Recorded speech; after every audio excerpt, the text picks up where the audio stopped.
जी हाँ दोस्तों, एक तरफा फैसले के लिए मुझ पर ऊपर से आया दबाव। भरी अदालत में जज ने यह कहते हुए छोड़ दिया केस।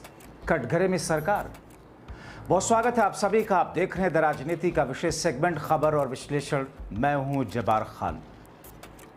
दोस्तों, तो क्या वाकई जो बातें पर्दे के पीछे से दबे शब्दों में कही जा रही थी, उन बातों में पूरी तरीके से सच्चाई है? क्या अदालतों के ऊपर, जजेस के ऊपर पूर्ण रूप से अपने फेवर में फैसला दिलवाने के लिए दबाव डाला जाता है? आखिर एक जज ने ऐसा कहते हुए केस क्यों छोड़ दिया कि मुझ पर ऊपर से एक तरफा फैसले के लिए दबाव डाला जा रहा था? विस्तार से आपको बताते हैं दोस्तों, एक एक परत खोलते हैं।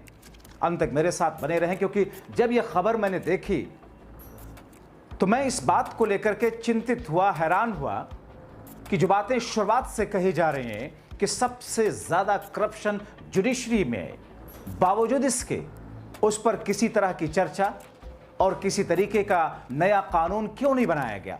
दोस्तों, आखिर ये क्या है पूरा मामला और कौन से जज ने एक तरफा फैसले के लिए दबाव डाले जाने पर खुलासा करते हुए भरे कोर्ट रूम में इस बात को कहते हुए केस को छोड़ दिया, आपको बताऊंगा। लेकिन एक छोटी सी टिप्पणी उससे पहले। दोस्तों, नैतिकता की बात करने वाले मोदी और शाह की सरकार कानून लाती है कि कोई शख्स 30 दिनों तक जेल में हो तो उसको उसकी पद से हटा दिया जाना चाहिए। लेकिन ऐसा कोई कानून इस देश के अंदर क्यों नहीं कि अगर निचली अदालतें या कोई भी अदालत हो, अगर गलत फैसला देती हैं और उस फैसले के खिलाफ में उनके खिलाफ क्यों नहीं ऐसी कोई प्रक्रिया है जो ये जांचा और परखा जाए कि फैसला सही था या जानबूझ करके किसी दबाव में या किसी लालच में गलत दिया गया? ऐसे जजेस के खिलाफ कानूनी कार्रवाई और सजा का प्रावधान क्यों नहीं रखा जाता? प्रावधान है, मगर उस प्रावधान का फायदा क्या है?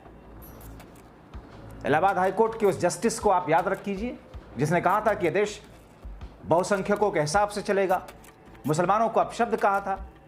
क्या कार्रवाई हुई इसके खिलाफ? दोस्तों, अब इस केस पर वापस आते हैं। National company law appellate tribunal यानी कि एनसीएलटी के चेन्नई बेंच के न्यायिक सदस्य जस्टिस शरद कुमार शर्मा ने एक मामले की सुनवाई से खुद को इसलिए अलग कर लिया कि उनके एक फैसले को कथित तौर पर प्रभावित करने की कोशिश की गई और उन्होंने खुलासा कोर्टरूम में किया। उन्होंने खुलासा किया कि एक उच्च न्यायपालिका के अत्यंत सम्मानित सदस्य ने, किसने? उच्च न्यायपालिका के अत्यंत सम्मानित सदस्य ने उनसे एक पक्षकार के पक्ष में फैसला देने के लिए कहा। दरअसल ये मामला एक अपील से जुड़ा हुआ है जो 2023 में दायर की गई थी और इसमें हैदराबाद की एक कंपनी के खिलाफ कॉर्पोरेट दिवाला समाधान प्रक्रिया यानी कि CIRP को मंजूर करने के आदेश को चुनौती दी गई। यह अपील NCLT के चेन्नई बेंच में जस्टिस शरद कुमार शर्मा और तकनीकी सदस्य जतेंद्र नाथ स्वयं के 2 सदस्य पीठ के सामने आई। लेकिन इस मामले में जब सुनवाई से ठीक पहले जस्टिस शर्मा ने एक चौंकाने वाला खुलासा किया तो हर कोई हैरान रह गया।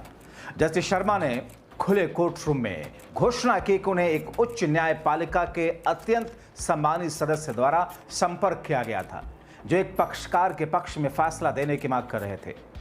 बार एंड बेंच ने सूत्रों के हवाले से जो रिपोर्ट दी है कि जस्टिस शर्मा ने कोर्ट में मौजूद वकीलों को अपने मोबाइल फोन पर प्राप्त एक संदेश को दिखाया। हालांकि संदेश की सामग्री को सार्वजनिक नहीं किया गया। इस खुलासे के बाद जस्टिस शर्मा ने मामले की सुनवाई से खुद को अलग कर लिया और इसे NCLT के अध्यक्ष के सामने नई पीठ के गठन के लिए भेजने का निर्देश दे दिया। जस्टिस शर्मा का यह कदम न्यायिक प्रक्रिया में पारदर्शिता, निष्पक्षता के प्रति उनकी प्रतिबद्धता को दिखाता है। उन्होंने कोर्ट में अपनी नाराजगी व्यक्त करते हुए कहा कि इस तरह के दबाव न्यायिक प्रक्रिया को कमजोर करते हैं। यह पहली बार नहीं है जब जस्टिस शर्मा ने इस तरीके का कदम उठाया। इससे पहले नवंबर 2024 में उन्होंने जयप्यार सीमेंट से संबंधित एक अन्य मामले में खुद को अलग कर लिया था, जब उनके भाई ने उनसे मामले में सलाह मांगी थी। उस समय जस्टिस शर्मा ने अपने भाई के व्हाट्सएप संदेश को अपने आदेश में शब्दशः शामिल किया था। और उस आदेश में क्या था दोस्तों? उस मैसेज में क्या था? लिखा था, जो मैसेज इनके भाई ने इनको करके सलाह मांगी थी, इन्होंने अपने आदेश में लिखवाते हुए उसमें मेंशन किया था, जिसमें लिखा था भाई मैं जो कागज भेज रहा हूं उसमें क्या हो सकता है, इसके होने की संभावना क्या है, कृपया उचित सलाह देने की कोशिश करें, यह आपके ही कोर्ट का मामला है।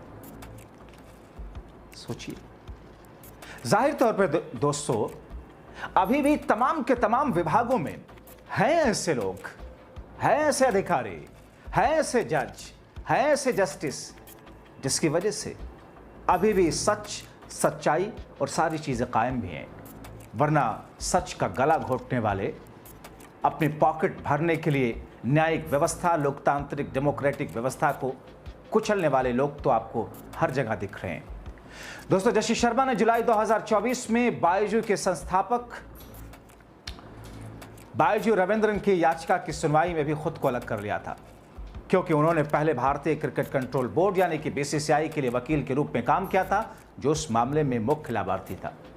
दोस्तों, बारन बेंच की रिपोर्ट के अनुसार 11 जून को श्री रामलिंगा मिल्स और संबंधित कंपनियों से जुड़े विवादों से संबंधित कई अपीलों की सुनवाई करते हुए जस्टिस शर्मा ने यह पाया कि एक प्रतिवादी ने अपने पक्ष के निर्णय के लिए उनसे संपर्क करने का प्रयास किया। इस मामले में उन्होंने खुद को सुनवाई से अलग कर लिया और निर्देश दिया कि केस को दूसरी पीठ के पास भेजने के लिए अध्यक्ष के समक्ष रखा जाए। जस्टिस शर्मा ने पहले भी एनसीएलटी में पक्षकारों द्वारा जजों के संपर्क करने की बढ़ती प्रवृत्ति पर चिंता जताई थी। जून 2024 में एक अन्य मामले में उन्होंने कहा था कि यह एनसीएलटी में एक नियमित प्रथा बन गई है कि पक्षकार जजों के संपर्क करते हैं। उन्होंने यह भी टिप्पणी की थी कि अगर वो हाई कोर्ट में होते तो संबंधित व्यक्ति को जेल भेज देते।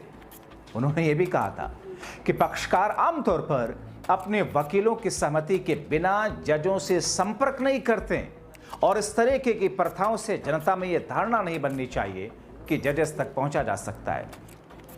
दोस्तों, यह घटना भारतीय न्यायपालिका में पारदर्शिता और जवाबदेही की जरूरत को दिखाती है।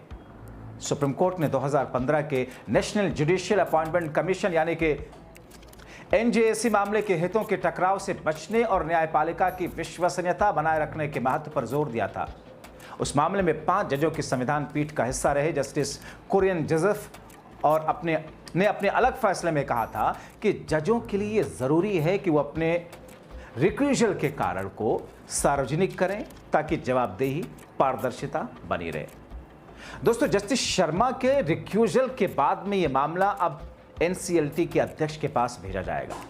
इस घटना ने कानूनी समुदाय में एक बहस छेड़ दी कि क्या ऐसी घटनाओं को रोकने के लिए सख्त दिशा निर्देश और दंडात्मक उपायों की जरूरत है। जैसा कि मैंने शुरू में आपके सामने रखा, यह मामला न केवल न्यायिक प्रक्रिया में बाहरी प्रभाव को रोकने की चुनौती को उजागर करता है, बल्कि यह भी दिखाता है कि जजों की ओर से पारदर्शिता और नैतिकता बनाए रखने के लिए निर्णायक कदम उठाए जा सकते हैं। जस्टिस शर्मा का यह कदम एक मिसाल कायम करता है कि न्यायिक स्वतंत्रता और निष्पक्षता को किसी भी कीमत पर संरक्षित किया जाना चाहिए। इस घटना के बाद जाहिर तौर पर सभी लोग ये उम्मीद कर रहे हैं कि न्यायिक प्रणाली में सुधारों और जवाबदेही को बढ़ावा देने के लिए और कदम उठाए जाएंगे। मगर सरकार क्या कर रही है?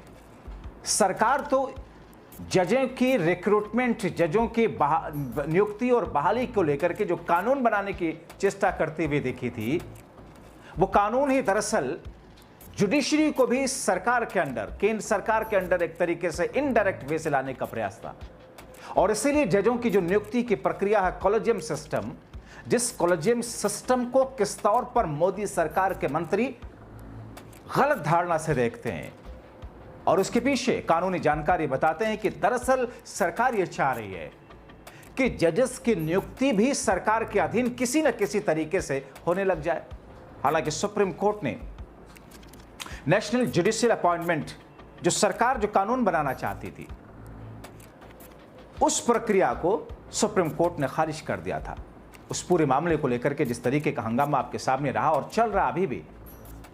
अब ऐसे में दोस्तों, सुप्रीम कोर्ट को जब सुप्रीम कोठा कहा जाने लग जाए और सरकार का ही एक शख्स कहे और देश के का गृह मंत्री, देश का प्रधानमंत्री नैतिकता की बात करते हुए कानून बनाने की बात कहे और जिसके पीछे शक और इंटेंशन पर सवाल खड़े हों, मगर वो शख्स अपने उस सरकार और पार्टी से जुड़े शख्स के खिलाफ कोई कार्रवाई नहीं करे जो सुप्रीम कोर्ट को सुप्रीम कोर्टा कहे, तो क्या कहा जाएगा? जो सुप्रीम कोर्ट के चीफ जस्टिस को देश के अंदर गृह युद्ध कराने का जिम्मेदार कहने लग जाए और इसके खिलाफ कोई बात न की जाए, कोई एक्शन ना हो, क्या कहा जा सकता है? जो शख्स ये कहने लग जाए, जो सरकार ये कहने लग जाए कि सुप्रीम कोर्ट से सर्वोपरि है संसद, संवैधानिक पदों पर बैठे हुए शख्स ये कहे जाने लग जाएं, जो लोग सरकार में हों अपने जरिए से ऐसे लोगों को राज्यों के अंदर नियुक्त करें राज्यपाल के तौर पर, जो उनके इशारे पर वहां की सरकार के कामकाज में बाधा डालें, और सुप्रीम कोर्ट जब उस पर कोई फैसला करे तो फिर आपत्ति जताने लग जाए, तो फिर आप क्या कर सकते हैं उम्मीद? और दोस्तों, जब हमारी जुडिशरी, हमारी अदालतें, खास तौर पर निचली अदालतें, जहां के बारे में बहुत कुछ कहा जाता है, जहां यह कहा जाता है कि साफ फैसले फिक्स किए जाते हैं और उन फैसलों को फिक्स करने के लिए उस हिसाब से उसकी कीमत अदा करनी होती है, वो पैसों की शक्ल हो, वो ज़मीन जायदाद की शक्ल हो, वो कोई दूसरी शक्ल हो, इस किस्म की धारणा लोगों में बनती है, बन रही है, बनी हुई है। मैंने बहुत सारे कानूनी जानकार से बात करने की कोशिश की। मैंने शांति भूषण, प्रशांत भूषण के पिता जो कि कानून मंत्री रहे, उन तक से पूछा किसी इंटरव्यू में, और ये उस वक्त जिस वक्त देश के अंदर जन लोकपाल बिल का पूरा शोर चल रहा था, अन्ना हजारे जो अनशन कर रहे थे, ये उनके शब्दशावर थे कि साहब जुडिशरी के अंदर करप्शन जितना है उतना कहीं नहीं, मगर इसे बोला नहीं जा सकता। मगर ऐसे में जब जस्टिस शर्मा जैसे लोग सामने आते हैं और ये कहते हैं कि हम पर दबाव डाला जा रहा है, इसलिए मैं केस से अलग होता हूं, तो एक उम्मीद कायम होती है। क्योंकि अगर न्यायिक व्यवस्था से विश्वास उठ गया तो देश के अंदर फिर तो वही हाल होगा जिस हाल की कल्पना कोई नहीं कर सकता है। फिर आपको बांग्लादेश जैसे हालात बहुत छोटे से नजर आने लगेंगे। आप क्या कहेंगे दोस्तों इन तमाम विडंबनाओं पर? अपनी राय कमेंट बॉक्स में जरूर लिखें। अभी के लिए इतना ही, बहुत शुक्रिया।